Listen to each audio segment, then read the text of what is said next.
EA's Big Crisis, Anthem nearly abandoned, Battlefield 5 greedy trouble, and Apex Legends earnings tank.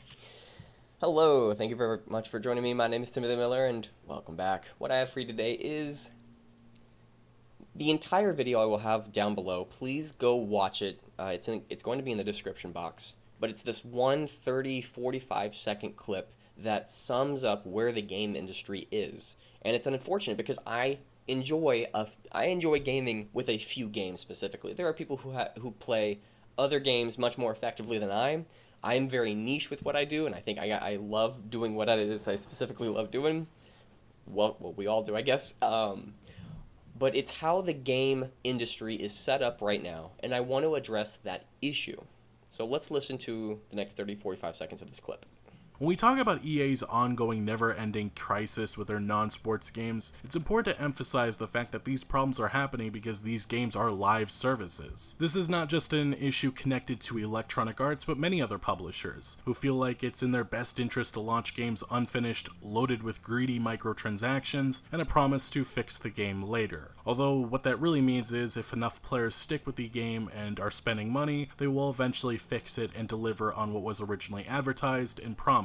Although even that's not guaranteed to always happen. Electronic Arts has built their business off of unsustainable greed, and what that means for consumers and even the developers working at EA is more trouble in the future. Earlier this year, EA fired a few hundred employees and shut down a few studios. If FIFA Ultimate Team, EA's cash cow, starts to tumble, or if loot boxes do get banned by the US government, there will be even more pressure on these EA-owned studios to deliver, and if they don't, many jobs will be lost. So the ongoing failures of paid live service games like Anthem and Battlefield 5 just paint a larger issue. EA must consistently show growth. That's the only thing investors care about, and if that does not happen, there's going to be real chaos. But for right now, Apex Legends expectations are coming back to reality. Anthem is nearly abandoned with new content likely coming next month, but who knows if anyone will return, and Battlefield 5's Firestorm is struggling. At E3 2019, these live service games will benefit with announcements for upcoming content. Okay. The primary talking point I want to bring up is that the gaming industry, many of the high-end game, I think BioWare, if they're starting to do this as well, EA is the main perpetrator of this one activity, and that's all I pretty much know specifically. But the game industry is leading towards even Blizzard, or Activision, is also trying to cram as much microtransactions as possible. And for those who don't know, it is a in-game or out-of-game purchase that you can make for your specific character or account to gain some benefits or bonuses, rather than just saying, hey, here's the subscription. If all you have to do is pay for the subscription, and you can play for a month. And what I don't like with what's going on with the game industry is that they are building a house of cards. They are literally over-leveraging themselves. They're putting themselves into debt. They're building a bunch of games, which, again, it can be good. There are good benefits of that on the business and consumer side. But they are, let's just say they have 5. 1, 2, 3, 4, 5. There's 5 games that they put out there. They have developed, they have invested, they have put themselves into these 5. Now, they need to make profit out of all of them, or more than what it is that they created in debt. So more people will go to number 3. More people are just attracted to game number 3. The other 2 games start to go down the wayside. They put no more investment into these 4 other games, and this one game is where they'll start putting their money, their energy, their efforts. But what if people don't like what this game has and they move on to a different game? Well, then now they've over-leveraged themselves trying to put... They've tried to make instead of trying to make one game as best as possible, putting all their energy, all their effort, all the script, all the lore, all the mechanics into 1 or 2 games, they've spread out so far that they're just getting a game that's good enough to play, which is really good. Getting a game that's good enough to play, putting it out there and saying, guys, do y'all like this game? If y'all do, we will put more investments in. But they skipped that one process. They just built a bunch of games and then threw it out there.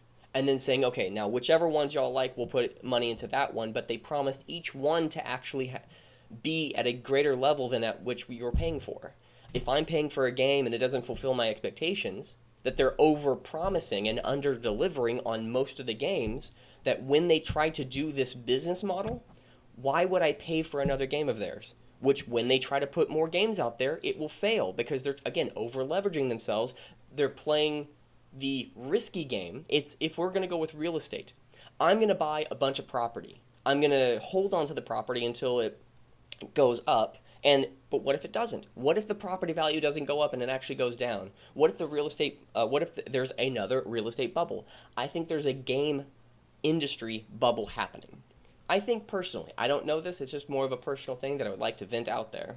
Is until the game industry gets their freaking act together.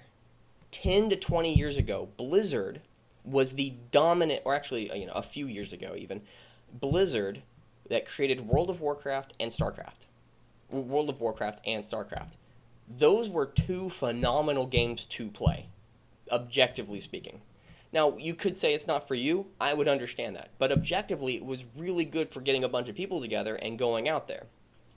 It's lost over the last few expansions. It has become lackluster. That it's built for the easy player. It's not built for the die-hard player. Because I, as an example, in World of Warcraft, I went through a dungeon 50 to 75 times because the gear is random. Okay, the gear is random. It's not that everybody has access to the loot. No, every person has a random chance to gain gear that immediately goes into their bag that you can't trade with another person. Or if they need it or something. But I ran it about 50 to 75 times because I was really dedicated to get this one piece of gear in the latest expansion, not Warlords of Draenor, but Battle for Azeroth. Some person ran it their first time and didn't know how to play the dungeon. They went through it, they got the piece of gear that they needed so they can move on to the next thing, which I was actually working for. That's horrible. That's dumb. That's stupid. I have been working so hard, I didn't get that one thing. There was no progression. It's just a random chance. I think it's important to have games like that where you have a random chance, but I also want to see that progression. If I'm grinding, I want to see that progression meter go up, even if it's slow, even if it's unbearable for most people. I want to be able to see my progress. I want to be able to experience that. And one thing that most people in the gaming industry is that they're trying to get more new players. They're seeking out new players. They're not seeking out diehard. They're not seeking out the diehard fan. They're seeking out new casual players. Let's just, you get in here, you do a bunch of stuff, and then that's pretty much the entire game. And then you just set that on repeat. Titanfall 2 was a phenomenal game for diehard players. It kind of died out. There's not really any new content. It's a phenomenal game to play, especially for the single solo game. That's phenomenal for me. I loved that. I loved the lore. I loved the idea of what they were doing. But the creators of Titanfall and Titanfall 1 and Titanfall 2, they got rid of that idea and they went to Apex. They started the Apex Legends. They wanted to attract the general audience. But is the general audience willing to pay and willing to stay when you make an error, when you make an issue, when there's an issue, when there's a hiccup? It's better for the short term to get people who are casual players, but if you're looking for somebody who's going to be sticking out with you for the next decade, you want to find those die-hard core players. And the majority of the game industry as of right now is moving away from those die-hard fans. Those people that's like, you know what, I'm willing to spend $10 every single month, regardless of whatever it is, because I know what you're trying to create. People who go to Indiegogo, or whatever site that is, I want to make this thing work. I want to see what you're doing. I want to get that die-hard core fan base. I'm just upset about it. And there's some really good games out there that you can play. There's a City of Heroes. It's an available game. It's for free. If they made money on it, they would be sued because somebody is legitimately running their own servers for like hundreds, if not thousands of people online for free. That's phenomenal. I want to find a way to give back to that community. I want to be able to find a way to give to that person who's running the server for City of Heroes that went offline in 2012. I haven't played in 7 years. I played recently. It's a phenomenal game even after 7 years of hiccup. The people who got rid of City of Heroes, they decided to go and create WildStar. WildStar failed. I'm glad it did.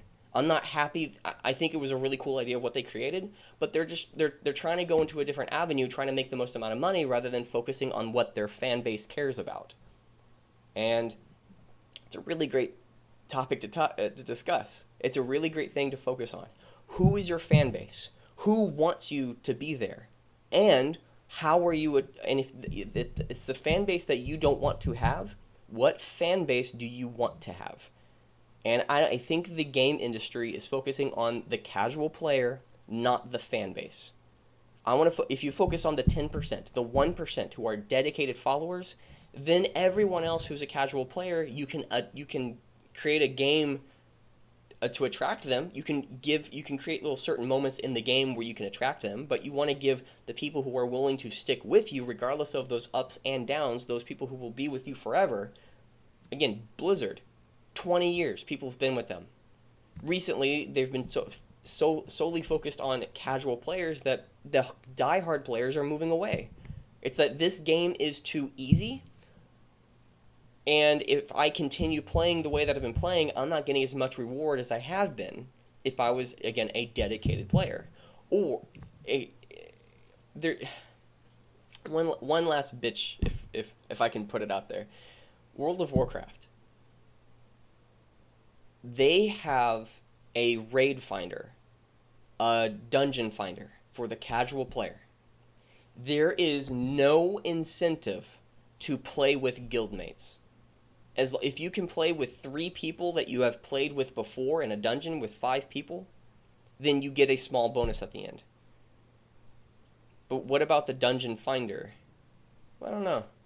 But again, if you do with that 3, you don't get the bonus of just finding a random group. The random group incentive of just finding 5 new players is better than just those 3. Finding 3 players you have been playing with and doing dungeons with them. So, again, the incentive structure is stupid in World of Warcraft. I stopped playing a few months ago. I hate the game now, which just sucks because I played since vanilla. So the gaming industry is focusing on casual players. They're not focusing on the diehard gamers who are wanting to stick with them. I don't care if the game fails. I think City of Heroes, the game, let's look that up right now. Okay. By the way, for those who want to know what I'm talking about, Tequila 1.0.20, Paragon Chat, if you just look this up, savecoh.com. patch.savecoh.com. Go there and you'll understand what I'm talking about. I'm just logging in right now. Oh, apparently I have the wrong information. Okay.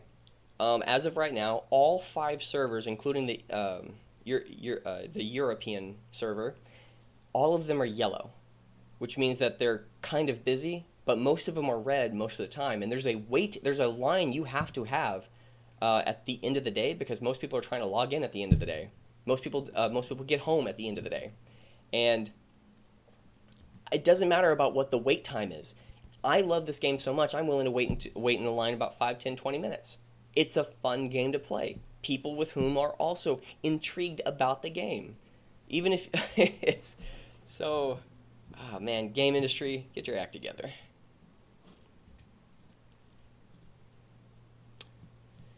So that was me. So, again, hope this was entertaining. Hope it was educational. Hope it gave you something. Probably gave you the tingles somewhere down in the nether region. I don't know. Hope it was something hope this was something for someone. And if it wasn't, please post your comments, questions, and concerns right down below either way. Please hit that like, share, and subscribe button. That would help me out. And also, please enjoy the rest of your day. That would also help me out. Bye-bye.